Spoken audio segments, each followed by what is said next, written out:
click.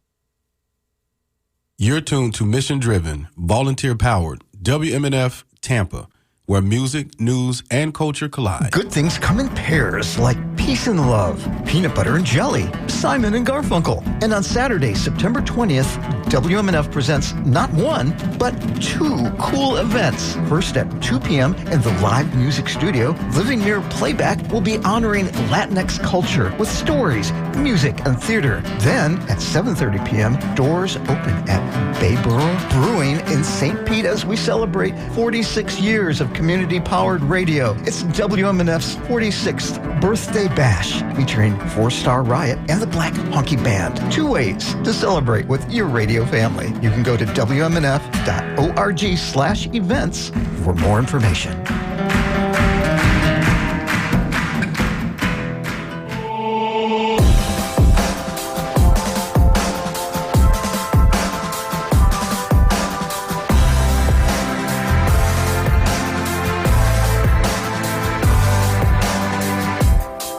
Thank you for tuning in to WMNF Radio 88.5 FM. And this is the public affairs program called Community Speaks. I'm your host, Patro Mabili. Of course, this is an opportunity to talk with you or to impart some historical knowledge, which we'll do today. In this moment of political violence, the lies and the political double standards from the fascist right is on topic today. And why is Florida targeting teachers in this moment over free speech? Over the next few weeks, we'll probably have an opportunity to talk about that. But in this moment, we take a look back at another turbulent year, 1968, with a focus on the Black Panther Party as we watch these double standards regarding political violence in the United States and the weaponizing of the FBI and the Justice Department, the utilization of the police state to seek political vengeance rather. We begin by going back to that last era of turbulence. The Black Panther Party was definitely on the receiving end of this weaponization of the FBI and the Justice Department. And we're going to listen back to those who suffered this fate. We're going to start with Huey Newton, who's one of the main organizers of the Black Panther Party, and then we'll follow up with H. Rap Brown and Stokely Carmichael, who became Kwame Ture. So you'll get to hear in their voices, their own voices, these Black Panthers talk about the turbulence that they face. And we'll start with the trials and tribulations of the Black Panther Party, specifically Huey Newton. He was interviewed, as you'll hear, back in March of 1968 as he waited his trial after he was accused of killing a police officer and injuring another. A reporter interviewed him by the name of Colin Edwards, and he was also, there were also other reporters present in the room as Huey Newton talked. So let's start there and take a listen to Huey Newton being interviewed by Colin Edwards, and then we'll follow that up with H. Rap Brown and Kwame Ture do a speech as they talked about freeing Huey Newton. Remember that? Free Huey movement? So we are seeing a similar turbulence take place right now as we're seeing people's human rights being violated left and right. Not left, but just on the right in this country right now. As we're seeing in Florida, there's going to be a new detention center, deportation depot. And as we're hearing right now, a lot of those who are being detained there are unlisted. So we don't even know their names. And I'm pretty certain they have no lawyers on hand right now to make certain that their rights are being protected. So we'll talk about all of those issues, but we'll start as we go back to 1968, March 7th of 1968, as Colin Edwards interviews Huey Newton. Keep it tuned right here to WMNF. This is Community Speaks.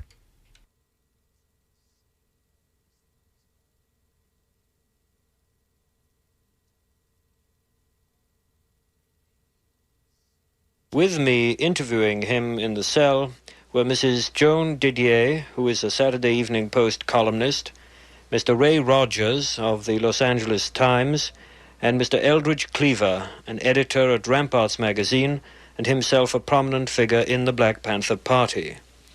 Mr. Newton's attorney, Mr. Charles Gary, was also present. Copyright to this group interview belongs to the Huey P. Newton defense. The next voice you'll hear will be that of Mr. Huey P. Newton. We ran into the problem of people misinterpreting us as a political party.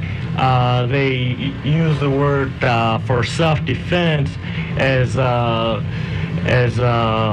they defined us then as a group that were a paramilitary group or bodyguards of something of this nature. But we found that it was very difficult. Even in our program, we described or defined ourselves as a political party, but yet people seem to misinterpret the definition of what self-defense is all about. We realize that when we're assaulted in the community by the Gestapo tactics of the police, this is also a political thing. We're assaulted because we're black people and because the power structure finds it to their advantage to keep us imprisoned in our black community, and as a colonialized or a colonial people are kept by some foreign power. So the police is only an arm of the white power structure, used very similar as their military force, which it is a military force. It's their local police, and you have the National Guard as the national police, and then you have the regular military as the international police. And these police are used to occupy our community just as a foreign troop occupies territory. They don't live in our community, the police, and they have no respect for black people who live in the community, yet they occupy the community. And they're not occupying the community for the welfare and the benefit of the people who live there. They're occupying it to make sure that the businessmen who are systematically robbing our community are safe. So this was one part of our political stand, and to make the party basically for the intellectuals, because the grassroots of the community, the people who we're most concerned with, because the lower class black, who represents about 95% of the black population throughout this nation, they understood very well what we stood for. But to make it clear to everyone, we changed the name to the Black Panther Party, and to make it clear what our political stand was about. Mr. Newton, some newspapers and radio stations, television stations, sort of brand the Black Panther leadership, you and Mr. Seal and others, as anti-white, racist, sort of counter-racism. Would you like to clear up this matter? Yes, that the Black Panther Party is against racism. We're not racist, but we stand to protect the black community and to rid America of racism. We're subject to the tactics of racists by the white establishment, and but it's a very common thing for the people who are in control of the mass media to define the victim as the criminal, or to define the victim of racism as the racist. This is just a propaganda device that's used by the power structure so that they will gain support throughout the white community, who a small portion of it happen not to be racist. But in order to consolidate their troops, they will claim that we want racism, therefore to turn all white people against us. Huey, could you talk for a moment about yourself, your life, before the Black Panther Party? I think that before the Black Panther Party, that my life was very similar to most black people in the country. I'm from a lower class black family, a working class family, and I've suffered the abuses of the power structure just as all black people in America have. And I've responded, and that black people are responding now. So I see very little difference in my personality than any other black person living here in racist America. I mean, what shaped your attitude towards the institutions that you're indicting? Living here in America, it reminds me of a quote that from James Baldwin. He says that to be black and conscious in America is to be in a constant state of rage. And I think this is very true of black people in general in this country. Many black people, most black people, as I said, that are uneducated, and they're not used to handling academic things and administrating.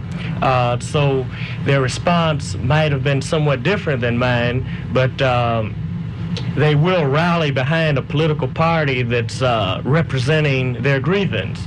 So all the Black Panther Party has done is to articulate and bring out the grievances of the black community. Can you think of recall some incidents that sort of brought home to you the attitude of a majority of white people towards Negroes and the attitude of the white establishment? It's very difficult for me to cite one specific incident because it's a very long process, and that I've started to say that for a white person to understand, let him come to the black community, but this wouldn't be a good example because he couldn't experience the alienation and the antagonistic attitudes of blacks that we receive in the white community, and we live in the white world, in the white America here, and that anytime a white person goes to the black community or a black country, I doubt very seriously whether he experiences this alienation, because black people seem to have some priority upon being humanists for some reason. Perhaps it's a historical reason. I can't pinpoint why, but we seem to be more fair as a people to other people than anyone else in the world. Are you optimistic about your trial? And do you think it will be a fair trial? Well, I think that black people will make very sure that I receive a fair trial. I have no faith at all in the court system, because I've already suffered an injustice by being indicted by an all-white middle-class grand jury, and so from my prior experiences, that I would expect for them to, I would expect no change. But I also expect black people to come to my aid and put pressure and see by any means necessary that all black men receive a fair trial. That's including those who are held in the various prisons and county jails at the present time. We're demanding an immediate release for them because we realize that they've suffered the same kind of injustice that I'm suffering now. How do the Panthers stand in relation to some black nationalist groups like Ron Kalinga's and Watts say? What is there any point of where you come together? In the first place, that the Black Panther Party is a political party. I don't believe that that Ron Kalinga claims to be a political organ. Secondly, that Ron Kalinga and some other nationalist groups seem to be somewhat hung up on a surviving Africanisms, or what we call cultural nationalism. And cultural nationalism deals with a return to the old culture of Africa, and that we would somehow become free by identifying and returning to this culture of Africa, say, that was in the 1100s or before then. And somehow they believe that they will be free through identifying this manner. As far as we're concerned, we believe that it's important for us to recognize our origin and to identify with the revolutionary black people of Africa and people of color throughout the world. But as far as returning per se to the ancient customs, we don't see any necessity in this. And also, we say that the only culture that's worth really holding on to is revolutionary culture or change for the better. And that we say the only way we're going to be free is by seizing power, political power, which comes through the barrel of a gun. And we say that we will identify so that we will have this consolidation of people so we have strength, and that we will respect ourselves and have the dignity of our past, but many things connected to the culture that we don't feel it's necessary to return to. If you are acquitted and set free, I presume you'll continue into a political career. Have you thought of returning to law, or are you now bound definitely onto a political career to change those laws in the Congress or in the state government? As far as a career, I have one desire, and that's to go on fighting for the liberation of black people throughout the world, in particular the black people here in America. I would like to relate to the Black Panther Party and our political stand that black people must arm themselves. I think that this has been misinterpreted a number of ways many times. That we've made the statement or quoted it from Chairman Mao that political power comes through the barrel, grows through the barrel of a gun. And the Black Panther Party has analyzed the statement and has come up with the clear realization that anytime a people are unarmed and the people and the administrators of that country maintain a regular police force and a regular military, those people, the people of the country, are either slaves or subject to slavery at any given moment. That administration desires to inflict the force of the military or police upon the people. So we say that as long as the military and the police force are armed, then black people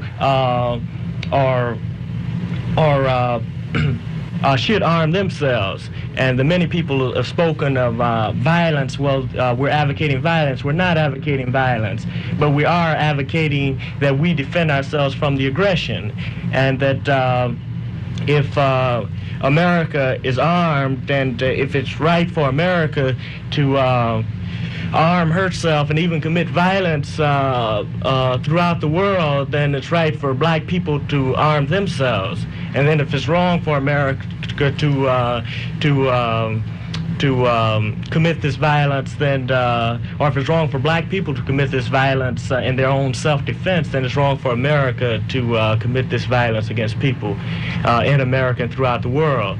So it's a statement. It reminds me of a statement that Ronald Reagan made shortly after our appearance at the Capitol, that he said something to the effect, or paraphrase, that in this enlightened time that people cannot and should not influence other people by the use of physical force and the gun. But at the same time that we see throughout America the police being heavily armed, and now not only being armed but escalating the war against black people and our black communities by ordering heavy military equipment.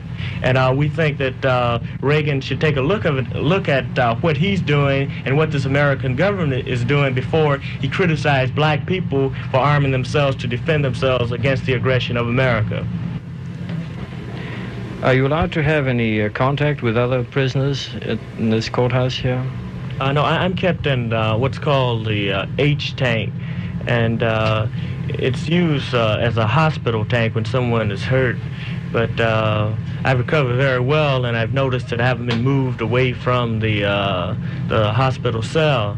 And I don't think the deputies here have any intentions of moving me, because they don't want me to, it's been rumored that they don't want me to mix with the other prisoners. Although I've converted many black people, I shouldn't say converted because black people are Panthers anyway by the definition of the word, but many people who join the party who've come through here simply by screaming back to my cell, and I will define the party and give them some understanding of the political direction of the party. I haven't been abused here primarily for the reason that the department has been admonished by the black people to keep their hands off. For instance, when I first came here, this is a rumor again from a reliable source that the captain notified the deputies not to treat me any differently than other prisoners. So I haven't suffered any brutality here. The attitude of the deputies have been somewhat hostile. There are a lot of people interested in the executive mandate number 3 that you've issued to the Black Panther Party. Would you care to comment on that? This was the mandate that, would you care to comment on that? Yes, the mandate number 3 is this demand from the Black Panther Party, speaking for the black community.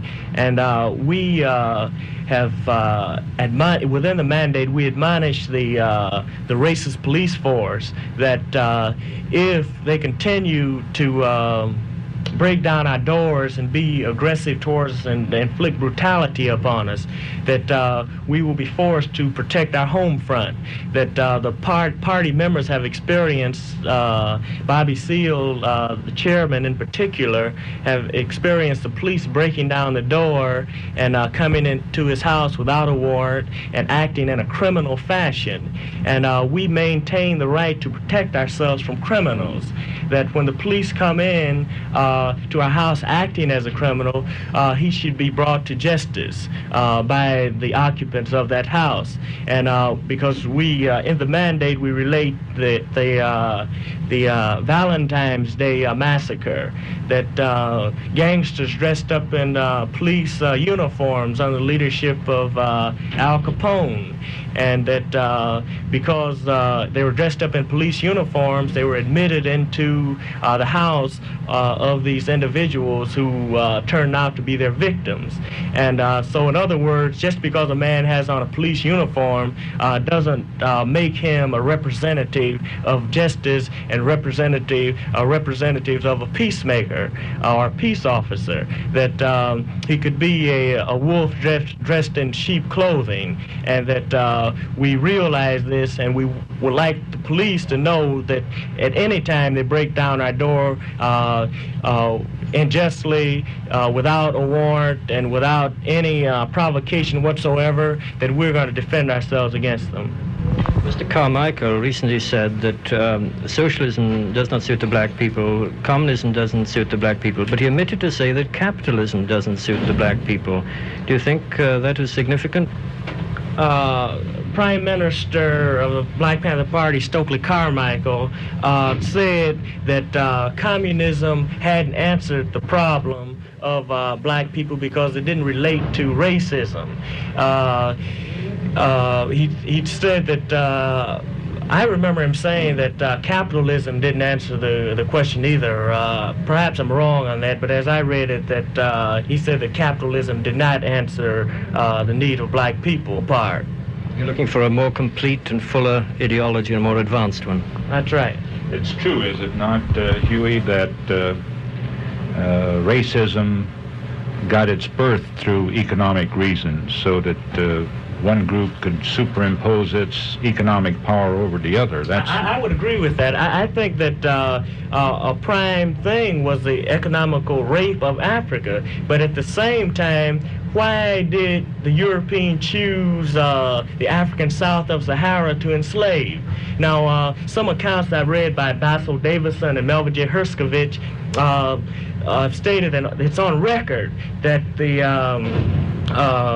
priest in Spain made a statement that don't enslave those Africans north of Sahara because they worship one God, but it's all right to enslave the Africans south of Sahara because they're pagans and they're not humans. They lack a soul. So I'm saying that what has happened, they needed this justification to condone their economical exploitation, but this sort of ran haywire. After it started being embedded so that the economical structure could go on, that black people don't have souls, are inferior, and now you run into a problem where that it's handled, people who don't understand the economical situation has still been embedded with the value system that black is bad and black is black is evil. Thank you, Mr. Newton. The Black Panther Party for Self-Defense Platform and Program. What we want, what we believe. Yeah, we were listening to a historical interview by Huey Person Newton, and that was back in 1968. He was being held for a trial, accused of killing 2 police officers. He made a lot of news after he started the party in October of 1966. The trial that he was waiting, though, those charges resulted in him fleeing to Havana, Cuba, to escape prosecution for 3 years. And upon his return, he stood trials for 1 more assault and murder and was acquitted of both charges. And 1971, that was a split in the party, primary function of the party. Newton wanted the party to focus on serving African-American communities, while others, like Eldridge Cleaver, thought the focus should be on building relationships with international revolutionary movements.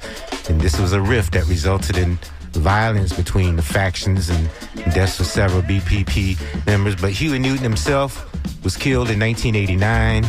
Fatally shot in West Oakland by a member of the Black Guerrilla family and a drug dealer named Tyrone Robinson. This murder occurred after Newton left the drug den in the neighborhood where he once organized social programs. And so I suppose he was there, and that was a problem for business in that neighborhood. Their relationship between the Black Panther Party and the Black Guerrilla family had been strained for about 20 years prior to this incident. So there was a lot of history there. But Newton's last words were, "You can kill my body and you can take my life, but you can never kill my soul. My soul will live forever." So here we are, 2025, listening to the words of Huey Newton in his own words, which is a rare thing. Proud to bring it here on Community Speaks today. And right now, you are tuned to Community Speaks here on WMNF Radio. I'm your host, Patro Babili, and we're not done with this historical look. I wanted to go and look at the atmosphere at the time with these other Black Panthers, H. Rap Brown and Stokely Carmichael, who was Huey Newton referred to earlier. They were at a rally, a Free Huey rally, and so this was part of the momentum of 1968 and part of what the apparatus, the power structure in this country under the FBI Director J. Edgar Hoover was to kill off this movement. He feared that he had to stop the rise of a black messiah in America. But when you fast forward to today, it looks like all they really wanted was a white one. So let's take a listen to this Free Huey rally as we look back at this last era of political violence in this country and when people really stood up and spoke up. Take a listen here on Community Speaks.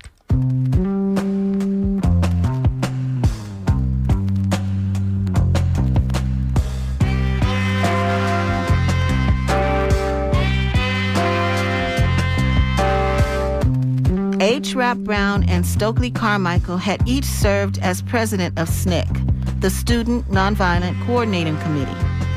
In 1968, H. Rap Brown joined the Black Panthers and became one of its most militant spokesmen. He is well known for his revolutionary book, Die, Nigger, Die. In later years, he converted to Islam, changed his name to Jamil Abdullah Alamin, and became a well-regarded religious leader in Atlanta, Georgia. Iman Alamin is currently serving a life sentence for the 2000 murder of an Atlanta policeman because of a traffic ticket warrant.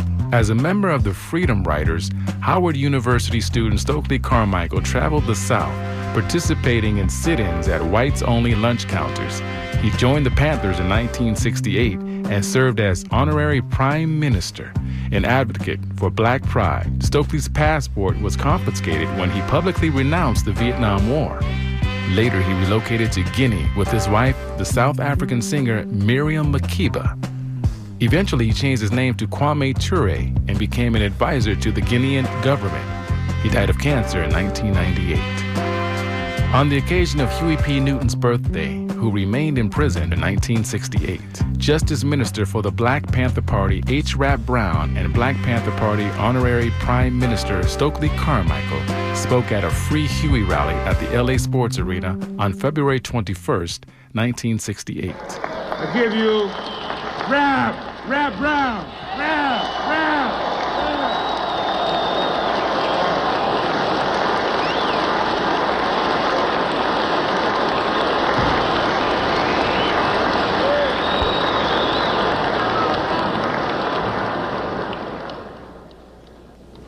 First of all, I'd like to start off by thanking Brother Cleaver and the Black Panther Party for self-defense.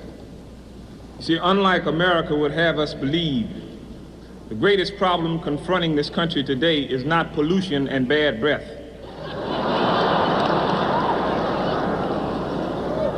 It's black people. It's black people. See, that's just one of the big lies that America tells you and that you go for because you chumps. You go for it. One of the lies that we tell ourselves is that we are making progress. But Huey's chair is empty. We're not making progress. We tend to equate progress with concessions. We can no longer make that mistake. You see, when they gave us that nigger astronaut, you say we were making progress, but I told you they were going to lose him in space. He didn't get that far.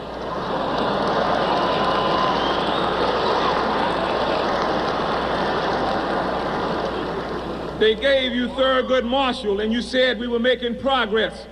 Thurgood Marshall is a Tom of the highest order. Anybody who sits before James O. Eastland, a camel breath, Peckerwood, nasty honky from Mississippi,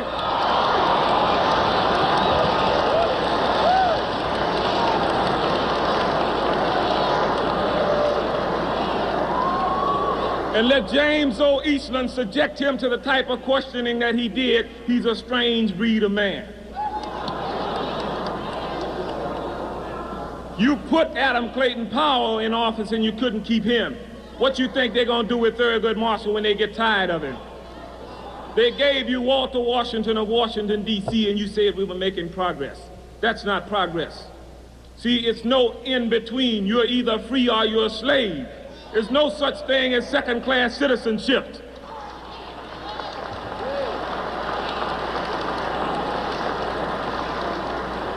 That's like telling me you can be a little bit pregnant.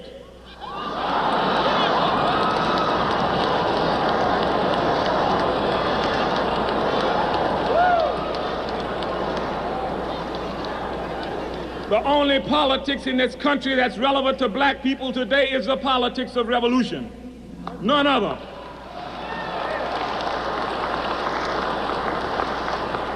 There is no difference between the Democratic and Republican Party. The similarities are greater than the differences of those parties. What's the difference between Lyndon Johnson and Goldwater? None. But a lot of you running around talking about you Democrats, and the Democrats got you in the biggest trick going. They tell you it ain't our fault, it's the Dixiecrats. There's no such thing as a Dixiecrat. The only difference between George Wallace and Lyndon Johnson is one of them's wife got cancer. That's the only difference.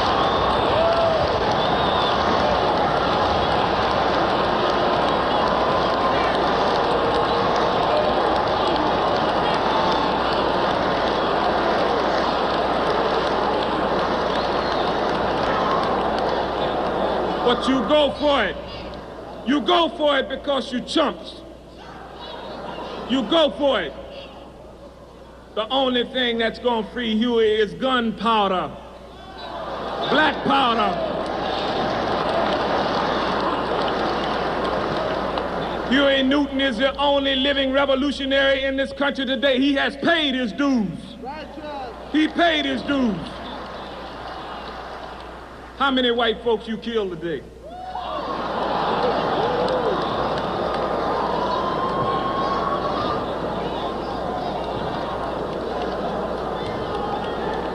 But you revolutionaries, you are revolutionaries. Che Guevara says it's only two ways to leave the battlefield, victorious or dead. Huey is in jail. That's no victory, that's a concession. When black people become serious about the revolutionary struggle that they are caught up in, whether they recognize it or not, when they begin to go down and knock off people who are oppressing them and begin to render these people impotent, that's when the revolutionary struggle unfolds. Not until.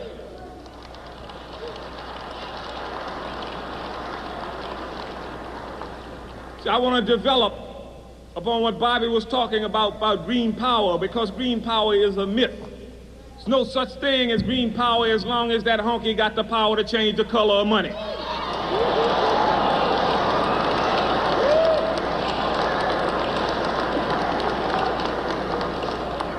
It's power that controls this country. To show you America's wandering use and abuse of power in connection with money. Internationally, America changed the international gold standard from monetary standard from gold to paper gold. Her gold reserve had dwindled to $13.7 billion. France had 12.9. That's why de Gaulle was raising all that hell. De Gaulle says, I got almost as much gold as you. So how are you going to have more votes than me in the monetary system? United States got slick because they had power. They changed it to something that they got abundance of, paper gold. Paper gold. You see, black folks are chumps. If America were to tell you to bring all the rocks in this country to her, and she'll give you $1 million for it, you'll do it. And the next day she'll tell you, we're using rocks for currencies, chump.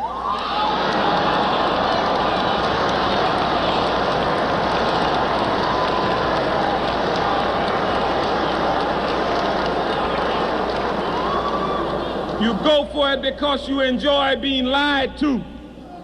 You enjoy being lied to. You find your security in the lies that white America tells you.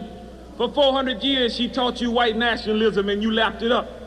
You taught it to your children. You had your children thinking that everything black was bad. Black cows don't give good milk. Black hens don't lay eggs. Black for funerals, white for weddings. You see, everything black is bad. The only black biblical character you knew was Judas. That's all. Syrup of black draught.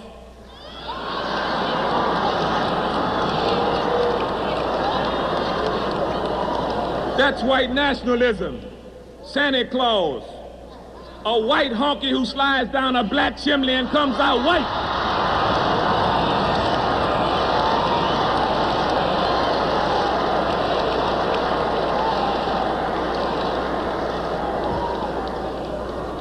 Flush-colored Band-Aids.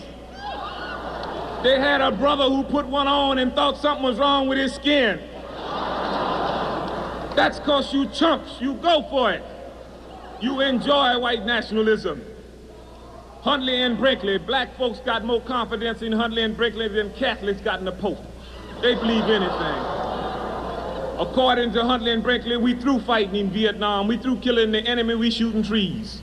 But you go for it, that's what you want to hear. and you say that you're revolutionaries. But if you are revolutionaries, you must assume the revolutionary posture. Chairman Mao says power comes from the barrel of a gun.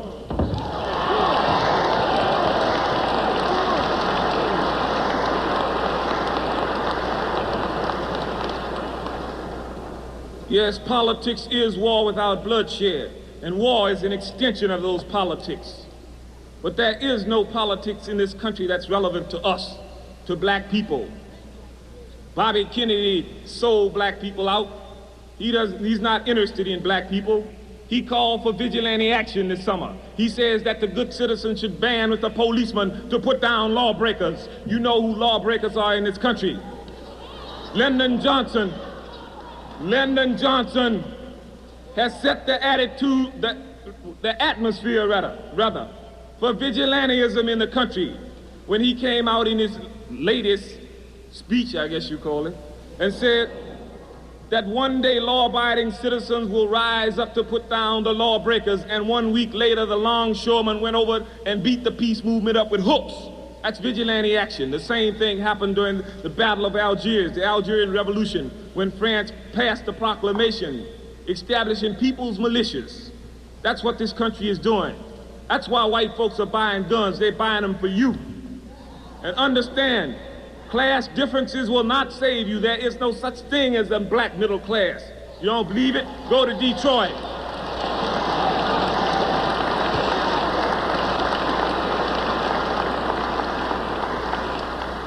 There's no such thing as a black middle class. The man does not beat your head because you got a Cadillac or because you got a Ford. He beats you because you're black. Class structures are a luxury that we cannot afford. They cannot divide us by saying that you're middle class or you're lower class. He kills you because you're black. The concentration camps, they got 37 in the country, and me and Carmichael can't fill all of them. They got to be taking somebody else.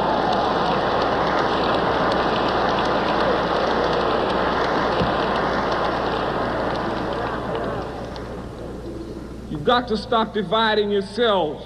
You got to organize. I agree with Bobby. We are not outnumbered. We are out-organized. You have to organize on every level. Everybody in the black community must organize. And then we decide whether we will have alliances with other people or not, but not until we are organized.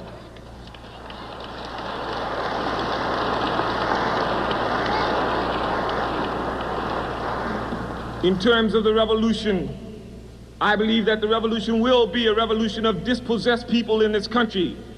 That's the Mexican American, the Puerto Rican American, the American Indian, and black people.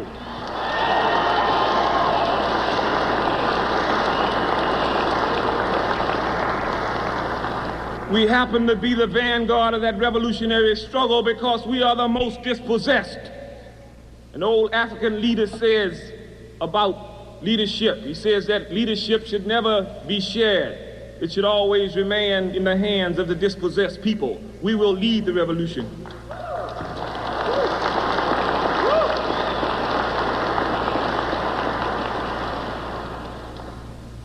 I want to end because Brother Carmichael has a message for you. I'm sure he has a lot to tell you about his revolutionary struggle, about the revolutionary struggle.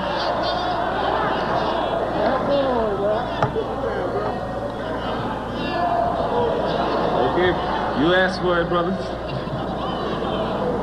Okay, we're going to talk about law and order versus justice in America then. You see, Lyndon Johnson can always sit up and talk about, he can always raise an argument about law and order because he never talks about justice. But black people fall for that same argument and they go around talking about lawbreakers. We did not make the laws in this country. We are neither morally nor legally confined to those laws. Those laws that keep them up keep us down. You got to begin to understand that.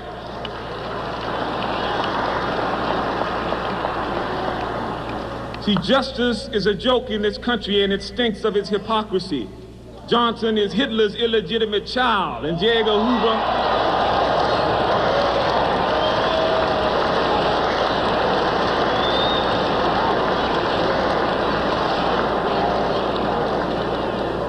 And J. Edgar Hoover is his half-sister.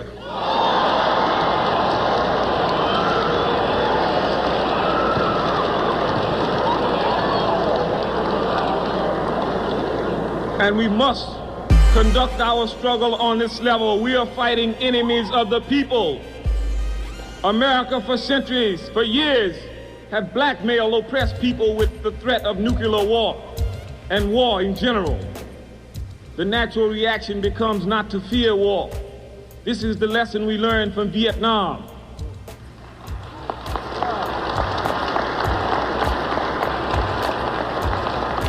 They tell you your problem is unemployment. Well, I got a program that can employ every black person in this country overnight.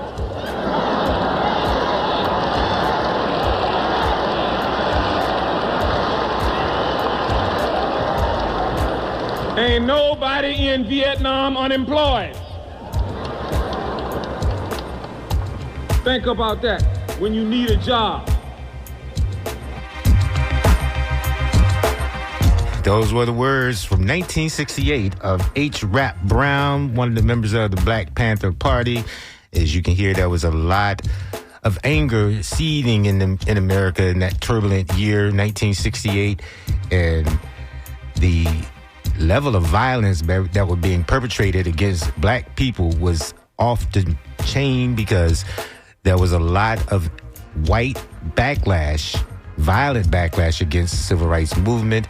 And, so there was a lot of turbulence in this country at that particular time. That was from a Free Huey rally, leader of the Black Panther Party.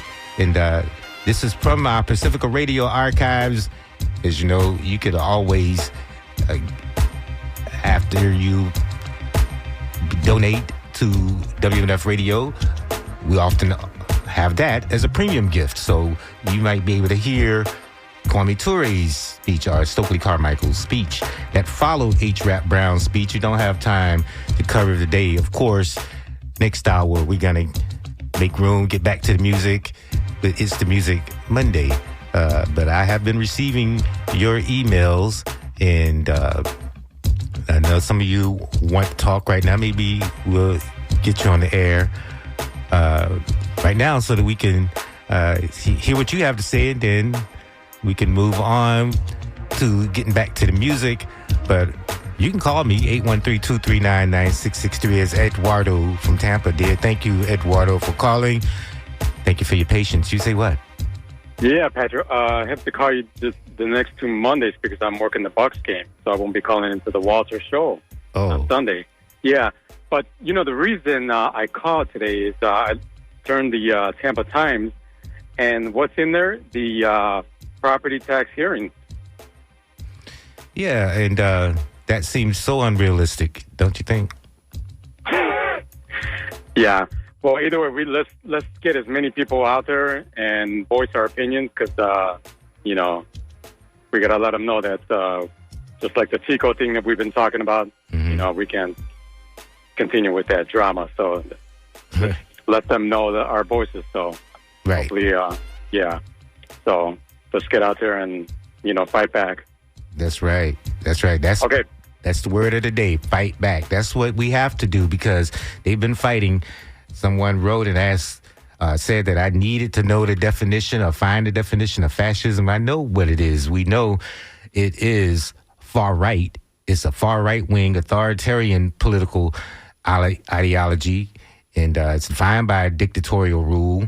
And what we're seeing is all of this playing out in the United States right now, a country that likes to pat itself on the back for being the beacon of democracy around the world. But we're seeing militarism and the use of violence and suppression in the United States. We're seeing the playbook of the Nazis play itself out with these deportations. And we have, as I mentioned earlier, the expanded detention center down here in Florida, and deportation depot or something like that is these cute names that they try to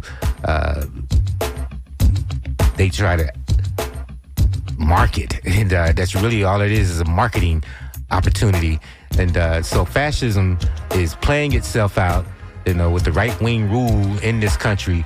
And we need to open our eyes to it. And of course, if you continue to listen here, we continue to talk about it, and our eyes will be wide open. And so that's my time. We got a few more minutes left. Looks like a couple of you are trying to call, but I've been going through your emails and listening and watching, reading, and what you are responding to. And one emailer has written talking about some of the programs on this station, and some of it gets upset. Some people get upset about how we're talking bad about black people. I'm not exactly sure what that is. You know, we're talking about empowerment. At least that's what I talk about. So maybe we could talk more. If you want to call and talk about what it is you're hearing when you're listening to these speeches. And then, you know, it's important to recognize that this is a historical speech that takes us back to a period, a moment in time when there was a lot of violence and anger. The idea was to go back to this last era of political violence in this country to understand what we're about to go through again in this country. Violence has always been the response of the right to change. And when people are talking about revolutionary change, there's a lot of consternation.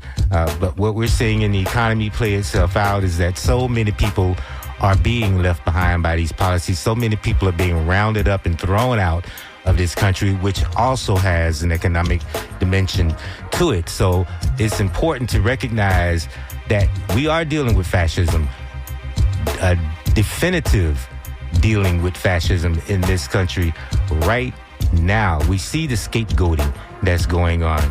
We're seeing the opposition to other ideologies playing itself out right here, and we're seeing the embrace of lies, especially when it comes to the violence that is being played out against the right now. As we're seeing the response is to lie about it and talk about how this was all about free speech. No, this was about hate. And this is an inflection point in this country. We truly are there, but what we don't need is the double standards that we're seeing play itself out. We've been the victim of political violence in this country. As we are seeing the fight for change get underway, and we're seeing it play itself out right now because people are pushing back against the fascism that we're seeing playing out right now in the United States. So it's important to talk about these things. It's important to put it in historical context and to find out, to figure out exactly how we've always had to respond to what is being played out in this country. So that's my time. I'm not going to continue to belabor the point. I've been waiting on your telephone calls and more emails from you. This, of course, is Community Speaks. And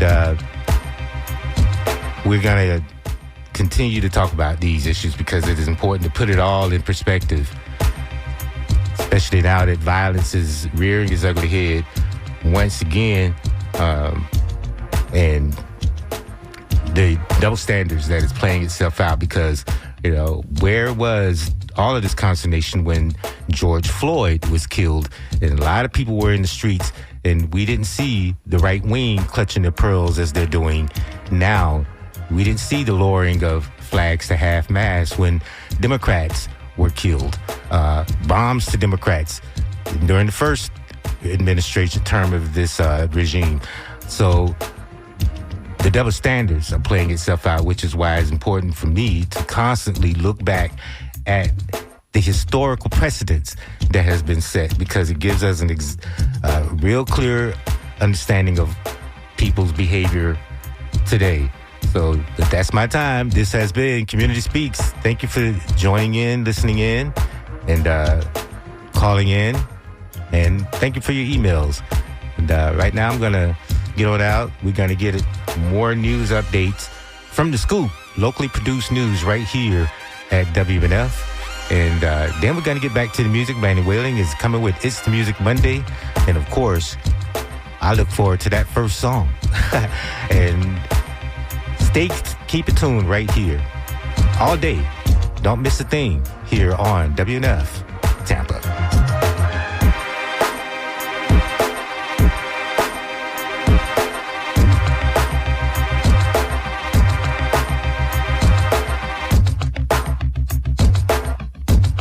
your news, your views, your values.